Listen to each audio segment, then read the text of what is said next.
No, I'm back. I'm back. If you choose. Oh, Oh, okay, he's back. okay. So back in 2017, I fell and I broke my neck. The funny thing is, I could still move and everything, and we even went um to the sea and stuff. And after we came back, we went for a checkup because I kept losing motor control stuff. So basically, um, I had to go to the surgery, and they said that there were multiple breaks in my neck um, that go back as far as 6 years.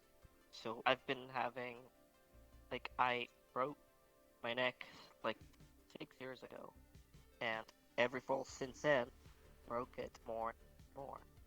So basically, during the surgery, I died, and by died I mean flatlined Damn, bro. 5 times, and after the surgery, I flatlined once because of an allergic reaction to a an Always. antidepressant, and That's I actually turn off. I actually remember stuff Turn off. from Microphone. after I flatlined and before they Awesome. revived me. Microphone. So that's I think that qualifies as a crazy story. Yeah, it What do does. you remember? Mm-hmm. Wow, that was crazy. What does the other world look like? Yeah. Well, it's I can um I can tell you the whole thing. So I was laying down um and they asked me if I wanted any, antidepressants because the surgery was pretty fucking bad. Um so I said yeah, and I don't know what they gave me, but um it took like a few hours to start working, and so um I started having narcolepsy, which basically you fall asleep for like a few seconds and you will have full blown dreams within those few seconds.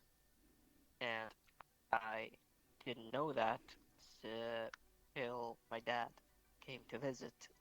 Um, so he came and we talked, um, and I would have like these dreams, and I would tell him like everything that happened. Um, and that happened about 3 times. And the fourth time, I started seeing words displayed um, in front of my eyes, um, and um, so um, as we were talking, I started seeing words displayed on my in front of my eyes, right? And I told my dad that I was seeing words like on a revolver, that those were my exact words, and I didn't mean it like a gun. I didn't mean it like a gun, but um, like a revolving door. If it was like um to this like flipped on its side, or maybe a slot machine. So um, I had to concentrate really hard to actually say say the word that I was seeing, so he could understand me.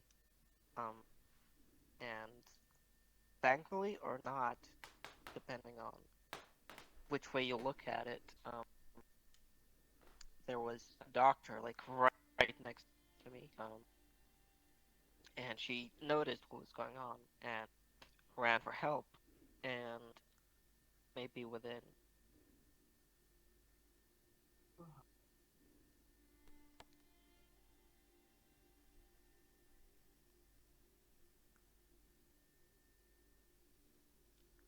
time stopped for me. Um, like I was looking at them, but they weren't moving. But I could hear them like doing stuff, talking. Um, and then I lost my peripheral vision, and I blinked. And when I opened my eyes, um, I was in this dark room, it just without any textures or color. So it was all black, and I looked down, um, and I saw myself standing up, um, wearing like my normal everyday clothes, which wasn't what I was wearing before. It's called the purgatory. Um, yeah, that's what I was Yeah, thinking. actually. But I think it was more like a waiting room.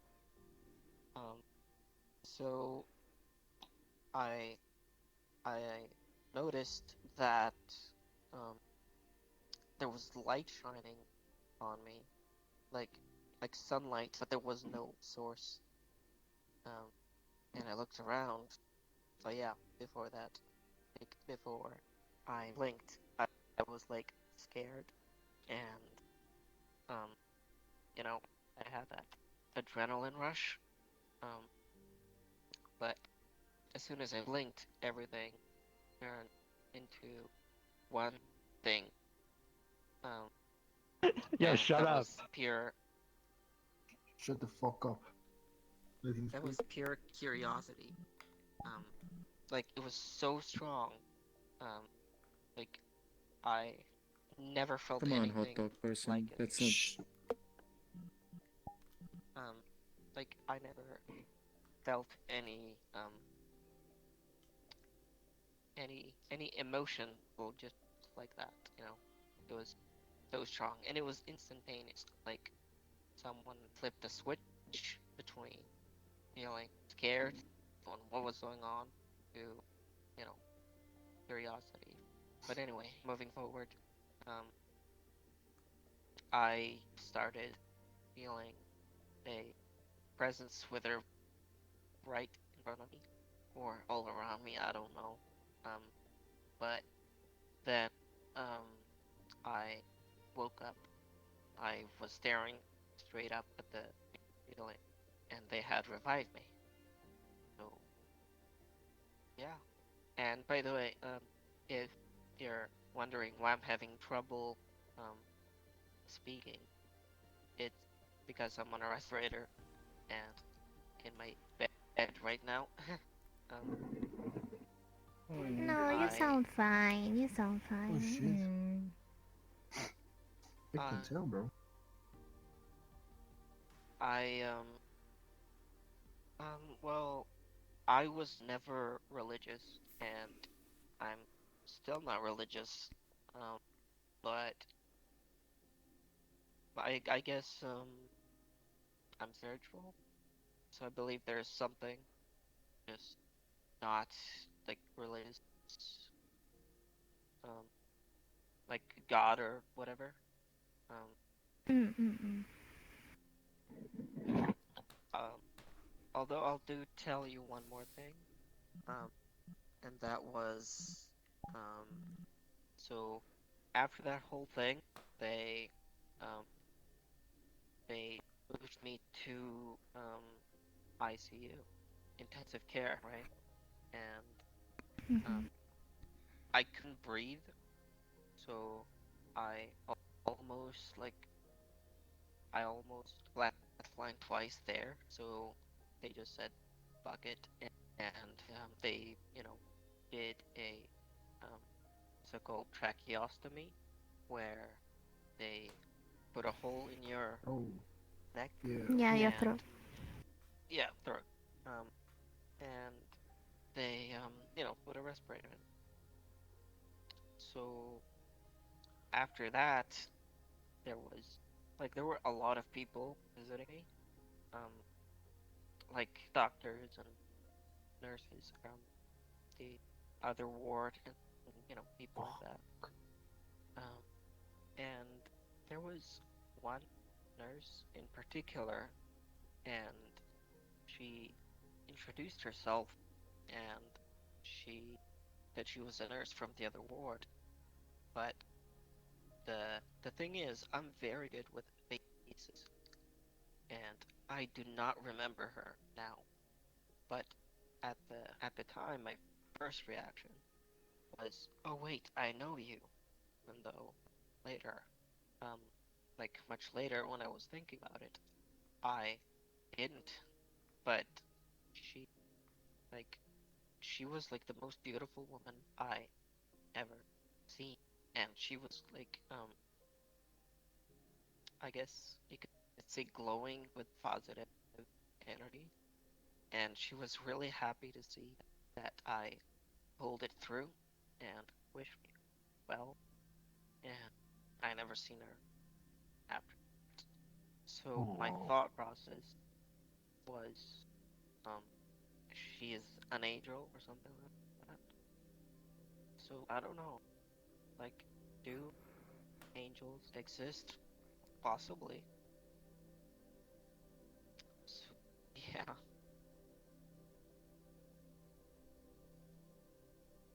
Mhm. damn, bro.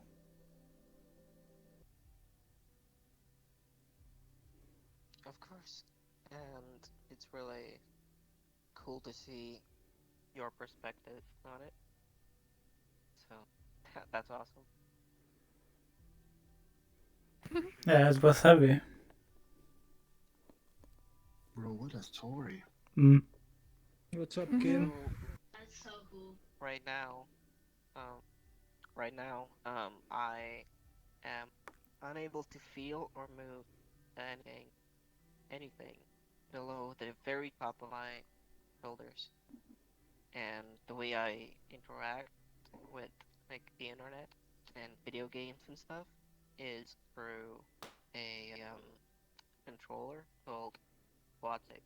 I basically use my mouth to do everything, which I really, yeah, I'm really grateful for this um this kind of technology and stuff. And I think without it, my life would be hell. Mhm. So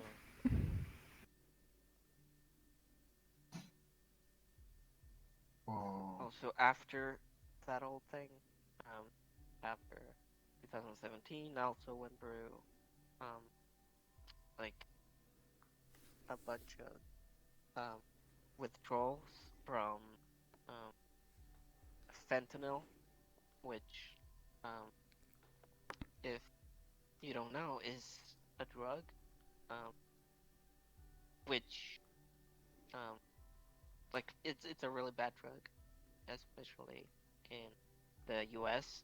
Um, but basically, it is about 35 to 50 times stronger than morphine and 75 to 100 times stronger than heroin. And I had to go through withdrawal about 4 times um, in 2018, and it cost me pretty much every single friend I ever had. And it's just like the worst thing is Can you please stop when you're on changing the it. world? Thank you. I'm trying to go back. You Yeah. keep changing the world. Please. You're getting um. really annoying, dude.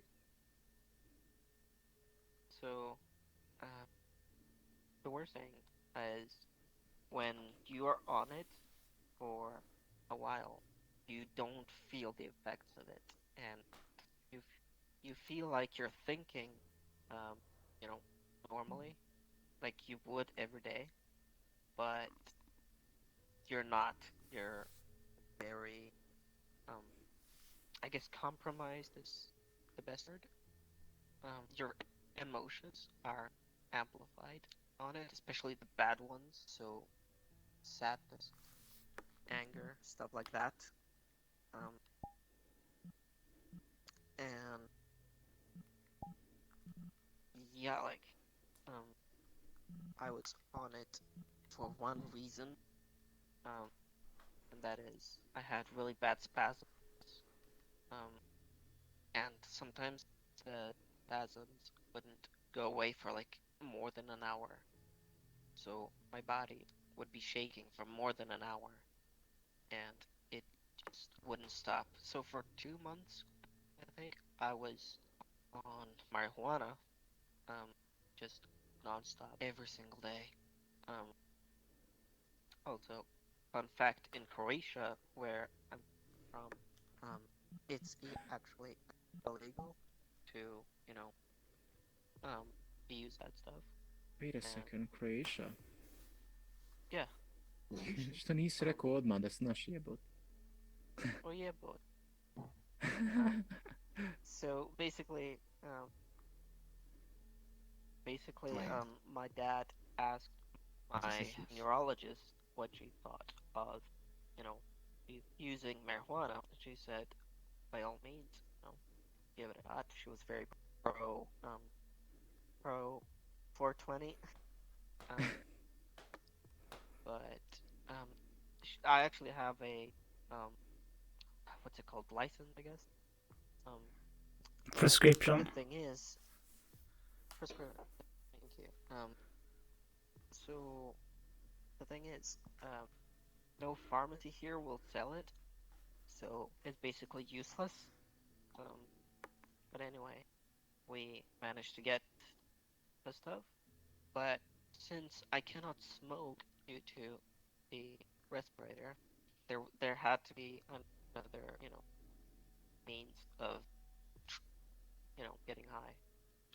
Um, and my dad tried doing trick making brownies, but I didn't really like it because it was very bitter.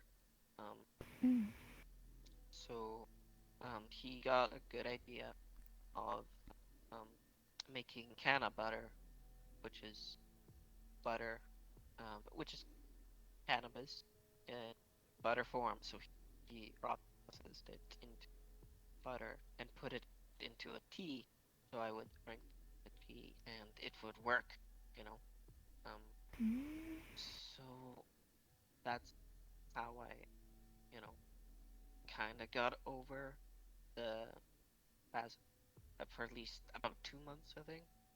But the thing is, you get, um, you gain immunity, after using it for so long. So I needed more and more and more. And um, the thing is, it stopped working on the physical, so on my spasms, and started working on my mental state more. So, and in a bad way. Um, so I started getting paranoid. So I was like, okay, we gotta, cut it. Um, so then I ended up back in the hospital for like the third time because I actually um I what's the word? Um I got like three different superbug strains of UTI, urinary tract infection, um and it would flare up every other month. So I was basically in a hospital for um for about 2 weeks every other month. Um, and that's where they started giving fentanyl. And for the first time, um, it was a pretty big dose. So um, all I did was just sleep for like 7 days straight, which is good because I really hate hospitals. I mean, who doesn't? But I've been in more hospital than I can remember.